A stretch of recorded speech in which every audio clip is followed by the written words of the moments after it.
सिख गुरुओं का जो त्याग है, जो बलिदान है, जो उनकी पावन भक्ति है, शक्ति है, जो साधना है, वह देश के लिए और धर्म के लिए अनुकरणीय बना रहा है। गुरु नानक देव जी का जन्म ननकाना साहिब में हुआ, लेकिन पूरा भारत उनसे अनुप्रेरित था, और भारत ही नहीं, बृहत्तर भारत, उससे बाहर भी उनका प्रकाश किस रूप में फैला, यह हर व्यक्ति जानता है। और आज हमारा सौभाग्य है कि करतार साहिब कॉरिडोर के निर्माण के उपरांत हम सब के सामने एक नई प्रेरणा प्रधानमंत्री मोदी जी ने प्रस्तुत की है। ननकाना साहब में जन्म लेने के बाद उन्होंने बचपन से ही, चूंकि एक दिव्य गुणों से उत्प्रोत थे, सामान्य गृहस्थी की बजाय उन्होंने साधना में, लोक कल्याण में, साधु सेवा में अपना जीवन समर्पित किया। और उनकी साधना की परिणति थी कि एक और भक्ति के संचार का कार्यक्रम उन्होंने जो प्रारंभ किया, वह सिख गुरुओं की और इस सिख पंथ की स्थापना का माध्यम भी बनता गया। एक पक्ष साधना का है, भक्ति के माध्यम से साधना का पक्ष, और दूसरा पक्ष जो लोक कल्याण के माध्यम से राष्ट्र कल्याण का मार्ग प्रस्तुत करना। आप याद करिए, भक्ति के माध्यम से भी, व्यापक जन जागरण के कार्यक्रम के माध्यम से हम राष्ट्रीय चेतना को जागरूक कर सकते हैं।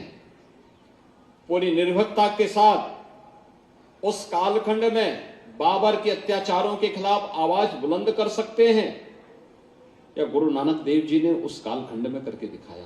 जाति पाति के बंधनों से हम मुक्त रहें, किसी भी प्रकार की संकीर्णता से मुक्त रह करके हम कार्य कर सकें, यह प्रेरणा भी गुरु नानक देव जी ने उस समय हमें दी। और दिव्य गुणों से उत्प्रोत किस रूप में थे, यह तो हम सबके सामने, मक्का की वो घटना भी सामने आती है।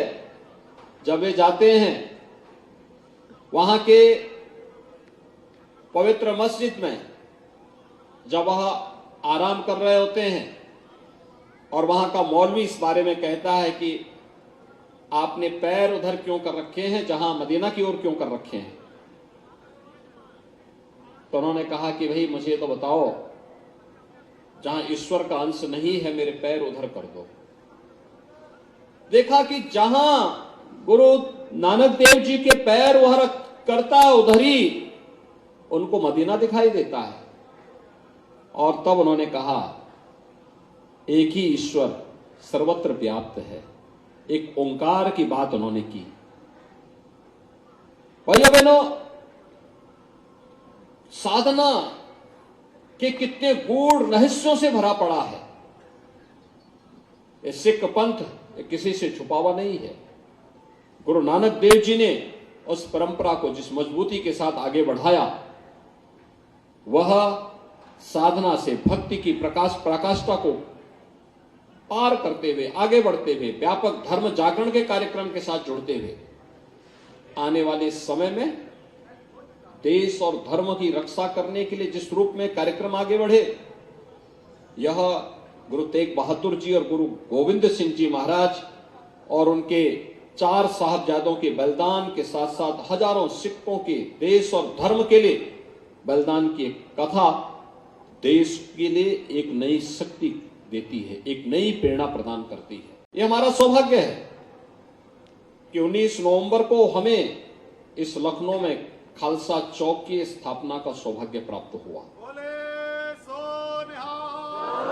खालसा चौक, ये केवल खालसा एक पंथ नहीं, देश और धर्म की रक्षा करने के लिए गुरु कृपा से निकला हुआ एक ऐसा तेज है, प्रकाश पुंज है, जिसने विपरीत परिस्थितियों में विदेशी ताकतों को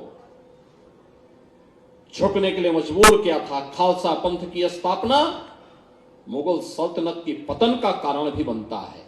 और आपने देखा होगा धीरे धीरे करके जो मुगल कभी भारत के अंदर छाए हुए थे, सिख तो आज पूरी दुनिया के अंदर छाया हुआ है। जहां कहीं देखो आपको सिख मिल जाएंगे, लेकिन वो मुगल सत्ता कहां चली गई कोई पूछता भी नहीं है, क्योंकि ये सच का रास्ता था, धर्म का रास्ता था। गुरु गोविंद सिंह जी महाराज ने, उनके 4 साहबजादों ने, क्या उम्र थी, ये उम्र जो खेलने की होती है, उस उम्र में सरहिंद के लिए, देश और धर्म के लिए, उस समय भी तो औरंगजेब उनको झुकाने का प्रयास कर रहा था। एक बार केवल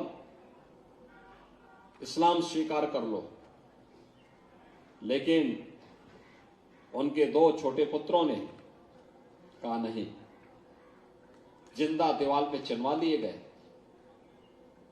2 पुत्रों ने, साहबजादा अजीत सिंह, साहबजादा जुझार सिंह ने युद्ध लड़ते हुए वीर गति को प्राप्त की, लेकिन दुश्मन के सामने कहीं झुके नहीं। और ये हमारा सौभाग्य है जो वर्षों से मांग थी, वर्षों से, दशकों से मांग होती रही थी कि साहबजादा दिवस के रूप में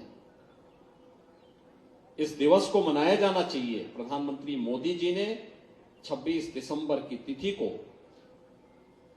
साहबजादा बाल दिवस के रूप में मनाने का निर्णय लिया, और हम लोग इस कार्यक्रम को बड़े धूमधाम के साथ मना करके एक नई प्रेरणा प्राप्त करते हैं। मेरा सौभाग्य है गुरु नानक देव जी के 550वें प्रकाश पर्व के कार्यक्रम को कीर्तन यात्रा का सौभाग्य मुख्यमंत्री आवास में हमें मिला। 2020 और 2021 के साहबजादा दिवस के कार्यक्रम को मुख्यमंत्री आवास में करने का अवसर प्राप्त हुआ, और 2022 में ये राष्ट्रीय स्तर का एक कार्यक्रम बन गया। ये ताकत होती है। सच्चे संकल्प के साथ जब हम आगे बढ़ते हैं, वे संकल्प ऐसे ही पूरे होते हैं। जो लखनऊ से निकली हुई आवाज थी, वो आवाज राष्ट्रव्यापी आवाज बन गई। यह हम लोगों ने अपने इतिहास को, अपनी परंपरा को, अपनी विरासत को, अपनी गुरु परंपरा के प्रति कृतज्ञता ज्ञापित की है। यह केवल खालसा पंथ के लिए गुरुओं का बलिदान नहीं था, यह बलिदान हिंदुस्तान को बचाने के लिए था, देश और धर्म को बचाने के लिए था। उस कालखंड में जब बड़े बड़े राजे महाराजे और मुगल सत्ताओं के सामने झुक करके अधीनता स्वीकार कर रहे थे, तब सिख गुरु अपने दम पर, अपने बल पर देश और धर्म की रक्षा कर रहे थे। जिस देश में और जिस परंपरा में इस प्रकार का जुझारूपन हो, उसको दुनिया की कोई ताकत झुका नहीं सकती है। और आज के इस अवसर पर गुरु नानक देव जी का एक प्रकाश पर्व, जो 554वां प्रकाश पर्व है, ये हम सब के लिए एक नई प्रेरणा है, एक नया प्रकाश है।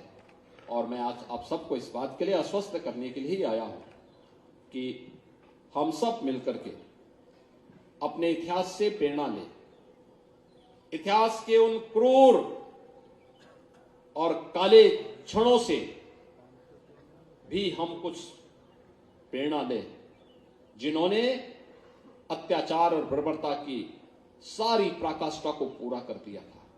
किस प्रकार से अत्याचार हुए थे, किस प्रकार की निर्ममता ढाई गई थी, लेकिन उन सब से मुक्त रहते हुए आज हम सब एक स्वतंत्र भारत में जिस पूरी मजबूती के साथ रह करके अपने देश के लिए कार्य कर रहे हैं, ये गुरुओं के प्रति, सिख गुरुओं के प्रति हम सब की एक विनम्र श्रद्धांजलि भी है, क्योंकि उनकी कृपा से, उनके त्याग और बलिदान से जो नींव पड़ी, वह हम सबको चुनौतियों से जूझने के लिए निरंतर प्रेरित करती रही, आगे बढ़ाती रही।